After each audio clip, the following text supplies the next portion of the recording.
வணக்கம். இன்றைக்கி ஜானூஸ் கிச்சனில் ஒரு சிம்பிளான அதே நேரத்தில் ரொம்ப டேஸ்ட்டான ரசம் 5 நிமிஷத்தில் செஞ்சிடலாம். நான் இந்த ரசம் செய்கிறதுக்காக 1 ஸ்பூன் மிளகு, 1 ஸ்பூன் சீரகம், 10-15 பல் பூண்டு தோலோடு போட்டிருக்கேன், ஒரு வரமிளகாய் போட்டிருக்கேன். இதை ஒன்றும் பாதியமாக நசுக்கி எடுத்துக்கலாம். கொஞ்சம் குறை குறைன்னு இருக்கணும். இந்த மாதிரி நசுக்கி எடுத்துக்கலாம். இதை ஒரு தட்டுக்கு மாற்றிக்கிறேன்.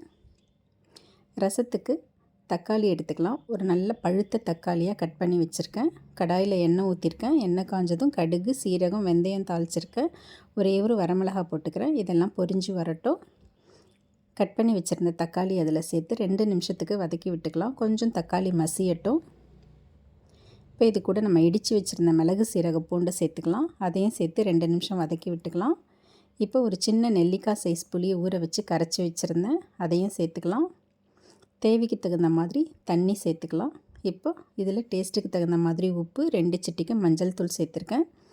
சேர்த்துட்டு நல்லா கலந்து விட்டுட்டு ஸ்டவ்வை லோ ஃப்ளேம்லேயே வச்சு இந்த ரசம் கொஞ்சம் நுரைச்சி வர அளவுக்கு இதை கொதிக்க வச்சுக்கலாம். ரொம்ப கொதிக்க வேண்டாம்.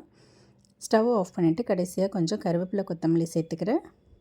பெருங்காயத்தூளும் கொஞ்சம் சேர்த்துக்கிறேன். அவ்வளோதாங்க. ஒரு 5 நிமிஷத்தில் இந்த ரசம் ரெடி ஆகிடும். சூடான சாதத்தில் போட்டு சாப்பிட ரொம்ப நல்லாயிருக்கும். தேங்க்ஸ் ஃபார் வாட்சிங்.